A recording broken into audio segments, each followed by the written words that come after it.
знаешь, что это сон, и упасть опаленной звездой по имени Солнце.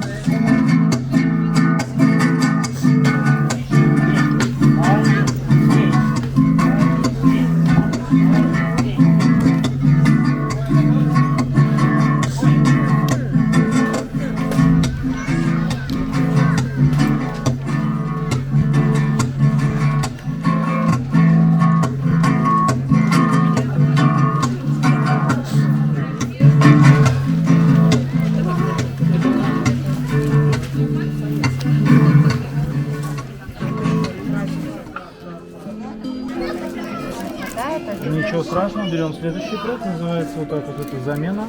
Вот это, допустим, делаем обычно.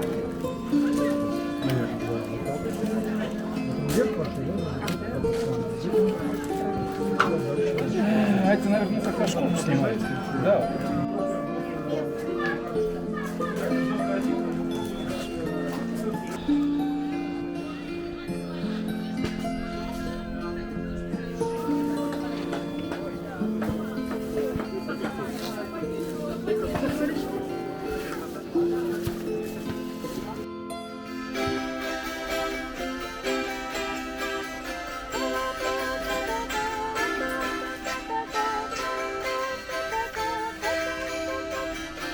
Спасибо тебе, мама, что такого родила, озорного, боевого и Андрюши назвала. Ой!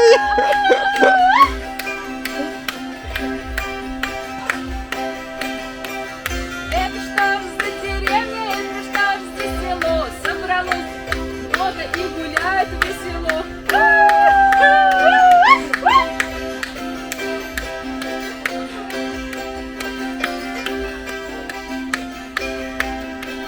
Мы частушки все пропели, хорошо и плохо ли? А теперь мы вас попросим, чтобы вы похлопали. Сейчас я похлопаю хоть. Нормально. Спасибо. Классно. Я как первый раз услышал, как вы поете, я чуть дар речи не потерял. Честно. Такая красота. Друзья, мы пришли на сладкую точку к пчеловоду Андрею Медведеву. Андрей, расскажи про себя и расскажи, вот, что ты ожидал от фестиваля и что ты увидел. Ну, я вот, значит, ну, как сказать, даже не могу описать все эмоции, выразить. Ну, конечно, я в шоке и в большом восторге от того, что вот здесь происходит, потому что это удивительный фестиваль, который меня действительно поразил. Я на многих был ярмарках, фестивалях, как и Гриша, собственно, но такого я нигде не видел. Потому что здесь совершенно другая обстановка, другие люди, другой какая-то атмосфера.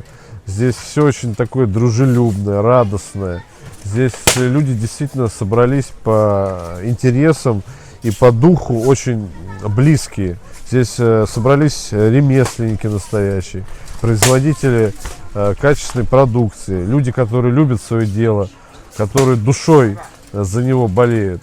И мало того, что ремесленникам здесь очень интересно общаться, комфортно, но и клиенты и покупатели, которые приходят сюда, они знакомятся с этой продукцией, им тоже это близко.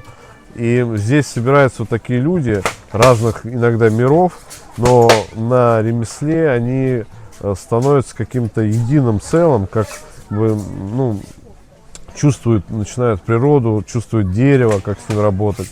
И здесь есть возможность людям попробовать разные виды мастерства, там, что кузнечное дело, что лепка игрушек, что там по дереву работа. И такого нигде я не встречал. И атмосферы этой, и мыловарение здесь есть прекрасное, вот, мастер-классы, можно посмотреть, даже попробовать там поварить, помешать, руками почувствовать. Именно то, что вот, как само название, медленное ремесло. И когда ты это все проходишь, вот как какие-то циклы здесь, на одно сходишь, на другое, на третье, ты погружаешься как в медитацию, вот в то время, когда на Руси люди жили совершенно другими энергиями, эмоциями, и жизнь была другая. Вот. И человек это начинает чувствовать, и даже любой городской человек, он как бы погружается в это состояние, и у него меняется уже потом мироощущение от этого. Вот. Поэтому это действительно большая радость, что можно вот встретить таких прекрасных ремесленников. Окунуться. Потом здесь прекрасные есть концерты были, когда люди поют, играют на русских настоящих инструментах. Это просто завораживает. Если вот, ну, кто не слушал, не пробовал, там, можно и там потанцевать. Это действительно, когда вот человек это начинает чувствовать, он начинает понимать, что он русский человек.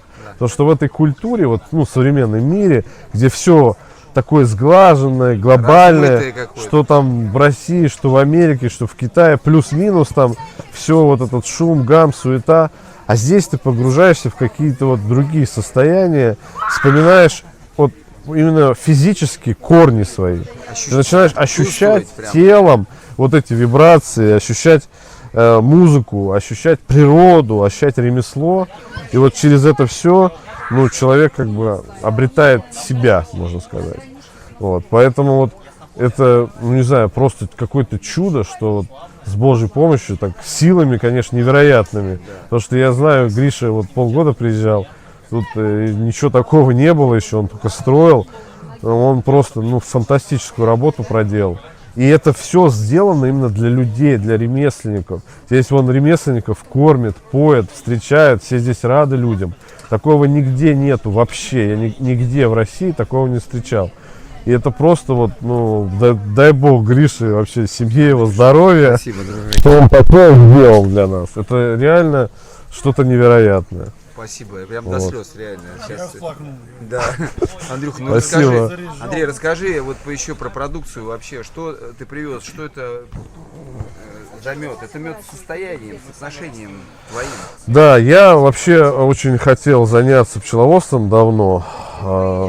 И, в общем-то, у меня в роду были предки, которые занимались пчеловодством.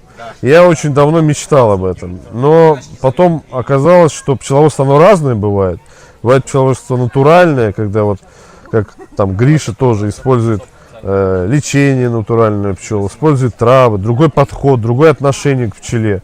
И есть пчеловодство там промышленное, да, где ну, такие, количество продуктов да, стоит на первом месте. И часто люди лечат пчел химикатами, там, ну и качество продукта другое, конечно. И отношение другое к пчеле, там, ну, к делу. Вот, потому что там как завод. Здесь это продукт ремесленный, когда ты сам вот через себя все это делаешь. Я полностью... Твои руки проходит. Через руки. Ты сам делаешь вощину, сам собираешь рамки. И вот весь этот процесс, он отражается на продукте, на его качестве. И тебе за него не стыдно. Ты можешь лицом отвечать за это, что это я сделал, ну там, естественно, с пчелами, но это мой продукт, за который я отвечаю. То же самое мыло Алексей варит, натуральное, из натуральных масел, которые, ну, уникальное мыло, вы такое нигде, ну, не найдете, я думаю. Большой у него ассортимент, он тоже, ну, сказать, уже много лет этим занимается и посвятил часть себя этому процессу. Он это очень любит. У него даже формочки такие очень интересные сделаны. Все, да, но я имею в виду для коробочки. Даже с коробочки у него все с душой сделано. И он любит вот этот процесс изготовления. Он действительно кайфует. То есть ремесленник, он должен кайфовать от того, что он делает, что он любит. И через вот свое мастерство, через эту любовь он и передает вот эту благую энергию, можно сказать. Да, свой продукт. И, конечно, люди, которые просто берут вот кусок мыла, просто вот медовое, кстати, мыло, они, когда его берут, видят, какой оно необычной формы.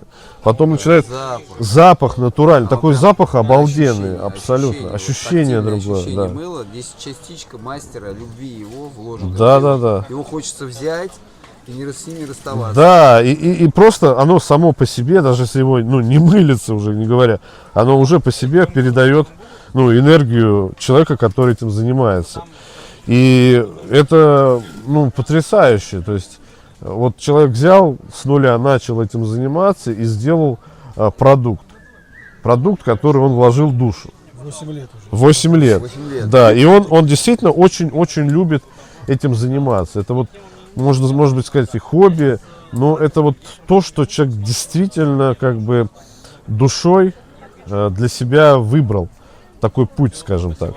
И, естественно, ну, есть успех в этом, потому что когда человек отдает там частичку себя, любовь, подходит, он очень основательно, он изучает там книги, литературу, читает и в интернете все. Да, и принципы у него все натуральные. То есть он вот, например, вот это мыло, меня вот поразило, смородина, да, он специально поехал в Армению, чтобы взять натуральные, значит, ароматические вот эти масла для ароматизации смородины. То есть это сделано из натуральных веществ, масло абсолютно натуральное. Он не пошел куда-то там на сайте, что-то купил, там добавил, а он сделал это ну, максимально качественно, потому что он хотел как бы сделать такой продукт, за которого не то что не стыдно, а люди будут благодарны. Поэтому его вот нюхаешь, даже я очень долго не мог понять, что это такое. Да. А смородиной прям пахнет. Смородиной пахнет. Но Лист, да? Лист. оно какая-то такая вот сложная, такой запах и, ну, потрясающий. Вот для цвета тоже сказать можно. Там многие кладут какие-то ароматизаторы, там что-то там, красители, да, ну, химические, естественно, дешевые самые. Он кладет глину, натуральную глину, которая разных цветов, природную глину. И она дает цвет мылу. То есть это еще, ну, тоже, ну, потрясающе, да, человек заморочился в каждой детали. И вот любой ремесленник, он старается в каждой детали, в каждом движении отразить, как бы, вот, ну, лучшее, что он может сделать. Да, свое отношение Свое. к делу. Алексей Усов. Да, мыловар. Спасибо, Алексей, что приехал. На самом деле, так Господь устроил, что ты у нас приехал и здесь сегодня на фестивале. Да. Расскажи, пожалуйста, вот что ты испытываешь, когда ты занимаешься, что для тебя ремесло? Ну, изначально это было просто хобби. Вот мне было интересно, а как это работает. Я попробовал. Попробовал раз, попробовал два. И сначала что-то непонятное получилось просто. Потом я к этому стал относиться как, так сказать, изучить, ну, более подробно изучить, а как это раньше делалось, а в чем принципиальное отличие, в чем особенность, в чем какие-то нюансы. Вот. Я заморочился, ездил же в Грецию, искал масло это оливковое, органическое, вот, чтобы варить на нем, да, чтобы мой продукт был какими-то особыми характеристиками отличался.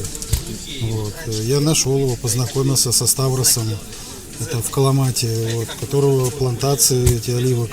Вот. Я беру у него масло, это оливковое. Это основа, получается? Да, То есть да. мыло это что такое вот с точки зрения, ну, ингредиентов? Это, если научным языком, то это соль жирных кислот. Все жиры это кислота, смешивается с щелочью и образуется мыло. Вот. Раньше использовали щелок древесный. Вот. Да, а сейчас основа это растительные масла. Сейчас растительные масла, да. То есть, представляете, я использую- масло, которое мы в салат привыкли поливать, да, Да, из этого масла варится натуральное Да, мыло. вот это Алексей, все, это было маслом. Вот мы делали мастер-класс.